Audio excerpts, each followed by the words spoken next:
enhanced deterrence and defense, better burden sharing, increased defense production, and consistent support for Ukraine. In a more dangerous world, we are actively building a stronger NATO. And with that, I'm ready to take your questions. All right, let's start here with SVT in the second row. Thank you so much, Mr. Secretary General.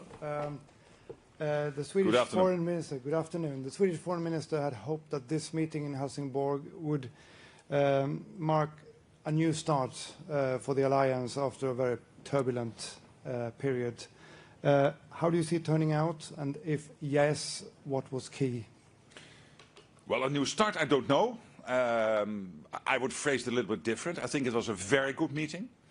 It was a very good meeting where we really were coming together again. And this is a democratic alliance. You will always have debates in NATO. You've seen this. And when you look at NATO now compared to NATO only 1 or 2 years ago, the difference is huge. The spending has gone up, industrial production, the support for Ukraine, the transatlantic bond.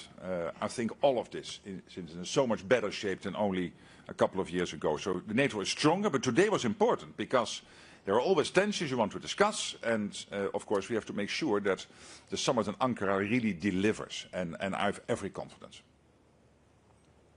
Okay, just next to him. Good afternoon. Good afternoon. You advocate for a stronger Europe in a stronger NATO. How long do you think the Europeans have to complete this shifting? And do you see it at the same time as killing 2 birds with 1 stone? A stronger NATO and also the Europeans able to protect themselves without the US should the occasion arise? Thank you. We are not preparing for that last part of your question. So the assumption is, and this is exactly what the US wants, stay involved in NATO very strongly. But at the same time, also expecting the Europeans, one, to spend the same as they do when it comes to the overall spending on defense, Europeans and Canada equalizing with the US, but also for the Europeans to take a bigger responsibility for the defense of the European part of NATO, with the US long-term still here when it comes to the nuclear, but also when it comes to the conventional. Don't forget that the defense of the US mainland starts in Norway. And why does it start in Norway? Because these huge nuclear submarines from Russia, if they can pass Norway, can come too close to the American coast, would pose a direct threat to the United States. This is just one example that NATO is not only there to defend the European mainland, but also to defend the US mainland. So we are in this together. But I always felt that it is strange that a very rich part of the world, Europe is a very rich, maybe the richest part of the world, needs the support of another part of the world to defend itself against the Russians, to the extent it has now, where we are over-reliant on one ally being the United States. And what you will see over the coming years is a more equal, is a shift, a gradual shift, where the Europeans take this bigger responsibility, with the United States firmly anchored in the transatlantic relationship. Okay, coming over here, 4th row. Good afternoon. Good afternoon. And Greta Karvala from Kauppalehti, Finland. I would like to ask, has Ukraine's growing defensive capability weakened Putin's position? What is analysis in NATO of this? Well, clearly Ukraine is putting up a strong defense. And when you look at the front line at the moment, it is stabilizing. There are even reports that Ukraine is in net terms regaining territory. Not massively, but at least it is stabilizing. And potentially even moving now in the right direction and not any longer in the wrong direction. So from the west to the east and not from the east to the west. And this is amazing. And this is what the Ukrainians are doing. And the Ukrainians have been incredible ingenious in terms of their ability to innovate. And this is one of the things we are learning all over NATO from Ukraine. For example, when it comes to the drone warfare and the anti-drone technologies. This is why we have JTEC, this joint organization in Poland, where we capture all the lessons from the war so that we can figure them in the NATO plan. So I would not be too happy if I was Putin today, but I was never happy if I was Putin, but particularly not the last couple of weeks, because things are not going in the right direction. All right, coming over here, 2nd row. Hi, Victor Jack from Politico. Thanks so much for the press conference. I just wanted to ask, are you inviting President Zelensky to the Ankara summit? And if so, have you sent out your invitation letter already? Thank you. I never see those letters, to be honest, but I invited him already. Yes, I did. Yeah, he will be there, like in The Hague. All right, in the third row here. Thank you so much, Mr. Secretary General. Good afternoon. Good afternoon. TRT World, Kübra Koç from TRT World. Are allies today leaving Sweden more aligned than they were before this meeting? And if so, what would success look like for NATO in Ankara in that context as well? Turkey as the host nation, how Turkey's role is evolving in your view? Yes, I think we are more aligned today than before today, because you always have discussions, and then when you come together in a ministerial meeting like this one, it always helps to align positions and then to come out and to say, hey, in the end, we all have the same goal, and let's work towards that. And I think Turkey will put up an incredible show in Ankara. It will be a splash. Very much focusing on the success of the increased defense spending, but also charting this credible path towards the 5%. When it comes to the defense industrial, I'm absolutely convinced that we will see huge progress. We are not there yet, not on the US side, not on the European side of NATO. We need to produce more, but clearly also the defense industrial base is now making that mindset shift, which is so necessary. And of course here Turkey with over 3,000 companies is extremely important, and also a great example of how to organize a defense industrial base. Second row on this side. Good afternoon, Secretary General. Malin from Dagens Industri here in Sweden. You said before the meeting that you want the allies to share the burden of supporting Ukraine more evenly. Did you achieve any concrete results on that during today's meeting? I got a lot of encouraging comments on this. Of course, now we have to see whether they deliver. And I will do everything to make them deliver. But I must say that this was absolutely understood in the room, and all the comments made were very encouraging. And just next to her. Therese Larsson-Hultin from Swedish Svenska Dagbladet. Has there been any news presented from Marco Rubio in terms of American drawdowns? You talked yesterday about you had some insight and that there might be something this week or early next week. No, what is playing out now at the moment at the level of policy directors is US contribution to the NATO force model. So that is a process now ongoing, but hey, we prepared for this because we know that the US has to think, if you have multiple theater threats, how can we make sure that all the capabilities and all the key enablers are everywhere where we need them? And that means that, and this will inform us, whereas European allies and Canada, we have to focus even more than we are already doing in the future. Of course, this is highly classified because we don't want to make anyone any wiser. But this is a process in place. This is nothing new. Everybody knew this was happening, and it has nothing to do with the fact that the US wants to equalize the burden. It has to do with the fact that they cannot be everywhere at the same time.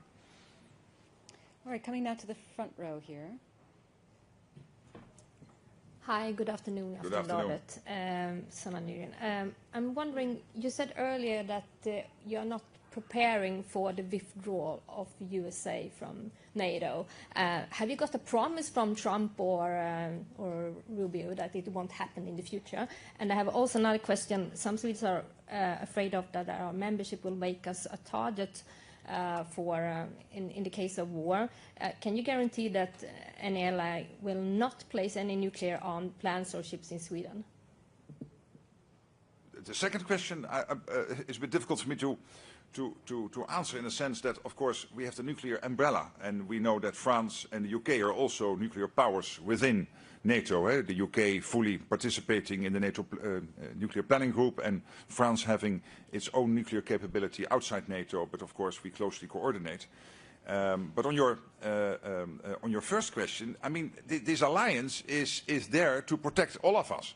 And as I gave this Norwegian example, why for the defense of the US mainland, a safe Europe, a secure Europe, but also a secure Arctic, by the way, and a secure Atlantic is crucial for the defense of the US mainland. So there's a direct interest. You have seen over the last weeks, and particularly the 6 weeks after the 20th of February, thousands of US flights taking off from European air bases based on bilateral commitments which were made over the years between the US and various nations in Europe. I mentioned the example of Romania, which had to scramble to get some of its legislation changed in a couple of days so that they could do what the US wanted them to do. This is, of course, also Europe as a platform of power projection for the United States, clearly visible in action in between the end of February and mid-April until the ceasefire. And I think that is also a reason why the US is in NATO. So there are so many reasons for all of us to be in NATO. And so each country has its own reasons, but in the end it's about the defense of the collective. And that an attack on one is an attack on all. All right, fourth row. Hello, thanks a lot. Max Delaney, AFP. Hi. Just coming back what you were saying on the force model, you seem to intimate, but you didn't specify. Can you confirm then that the US has told you that it's going to cut its contribution to the NATO force model, and therefore there'll be less US troops immediately at the disposal of Saka in case of a crisis? Thanks a lot. I'm afraid it's much more complicated than that, but it has not to do with the fact that it has nothing to do with what happened over a couple of weeks ago when they announced the number of 5,000 with regard then to Germany. That's totally separate from it. But I cannot say too much because it is highly classified. Okay, second row here on the aisle.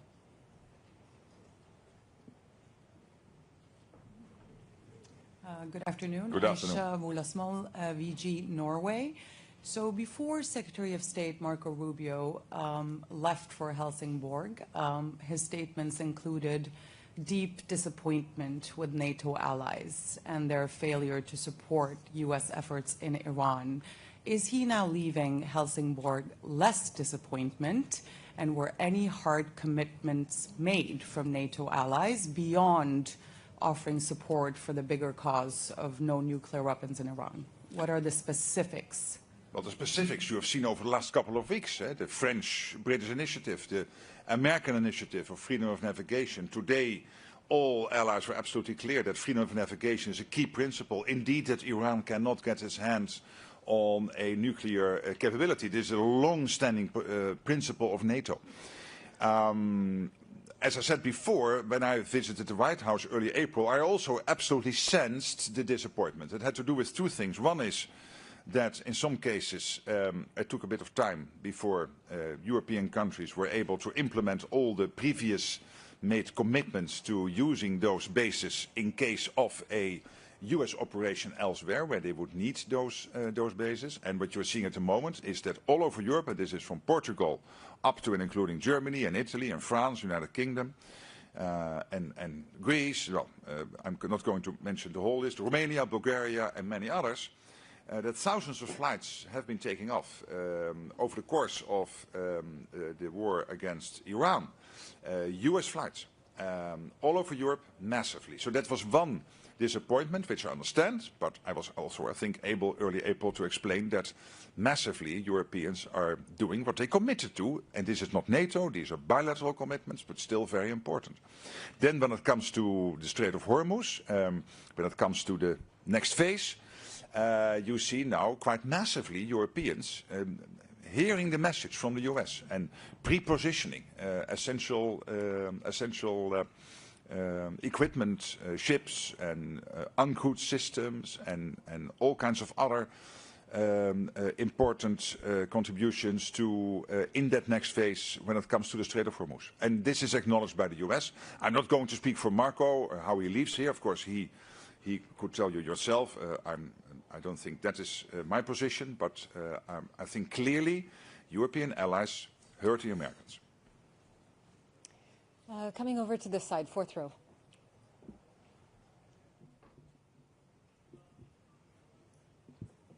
Hi, Amanda Wollstad, Svensk Tidskrift. I wondered if you were inspired by the lovely view and discussed the Shadow Fleet and a stronger joint reaction to the activities at the coast. Yeah, absolutely. And also last evening when we were hosted by Their Majesties, of course, we were also able to with a beautiful view over the Sund. It's very inspiring. And Sweden has done some great stuff there, and I was able also to speak to some of the people working on that when I visited the Coast Guard here on Wednesday night and had dinner there with the Prime Minister and some of his senior team. So that was really very impressive. We discussed it today, absolutely. I recalled again the initiative by the French President, starting with the European Political Community meeting in Copenhagen in October, for the Europeans to be more forward-leaning in terms of trying to do everything to pose strategic dilemmas to the Russians when it comes to the Shadow Fleet. And already we're seeing, and I cannot give you too much information on this, but I can assure you that the Russians take note of this and that it is a big irritant to them. Including having to, for these ships to, making it much more difficult, let me phrase it like that, for Russia to keep that shadow fleet sailing. And we will constantly discuss how we can do more. Okay, all the way in the back.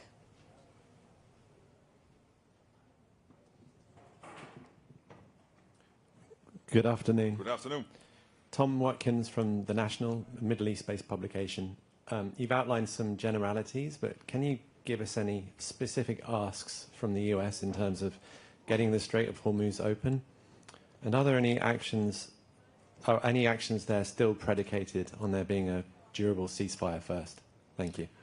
Again, these discussions are ongoing. You have seen, of course, the French and British initiative. This is not NATO. This is the two countries working together. Because I think it was over 40 countries signing up to the declaration a couple of weeks ago. You see now quite massively, for example, when it comes to mine hunting or demining equipment being pre-positioned. This is something, of course, where Europe is strong at. The US is not that big when it comes to demining, but when it comes to Europe, there are a lot of assets, and a lot of those assets are now being pre-positioned. You know that the Charles de Gaulle is now close to theater. So the French are massively there. But of course, this is an ongoing discussion within that coalition where NATO listens in, but of course is not leading that. It's really led by the French and the Brits, and also by the Americans. The freedom of navigation construct, which is their call for arms. And what I'm saying here is that where there was disappointment, I really believe that Europeans have heard the message. All right, first standing on the aisle. Good afternoon, Jens Fransen, VRT. Hey. Goedemiddag. Goedemiddag. Quickly in English, but I'll translate in Dutch.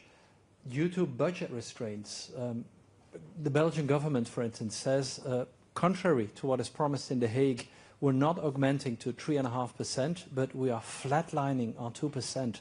What would you say to, for instance, a Belgian government? De Belgische overheid heeft beslist, wij blijven op 2% in de plaats van te stijgen naar 3,5%. Ja, wat zegt u dan tegen zo'n Belgische regering? Well, let me first of all acknowledge, you want me to do it in Dutch or in English? In Dutch. Laat me allereerst, sorry voor jullie, you can watch television, Flemish television and hear the translation. Laat me eerst zeggen dat ik onder de indruk ben wat België gedaan heeft. Want jullie moesten een gat dichten van ergens 1,4, 1,5% naar 2%. Ik zeg uit mijn hoofd 4,5 miljard erbij in defensieuitgaven in 2025. Dat is enorm. Ik kan me heel goed voorstellen dat België zegt even uitrusten. We moeten dat geld ook uitgeven. We moeten defensie industrial base ontwikkelen. Maar wat ik terughoor van Theo Franke en ook van Maxime, de minister van Buitenlandse Zaken van de premier, is dat er een absoluut commitment is aan de afspraken in Den Haag. Dat is dus inclusief de doelstelling om op een geloofwaardige wijze naar die 5% toe te groeien. Okay, we just have a couple minutes left. We'll go to the fifth row on the aisle here.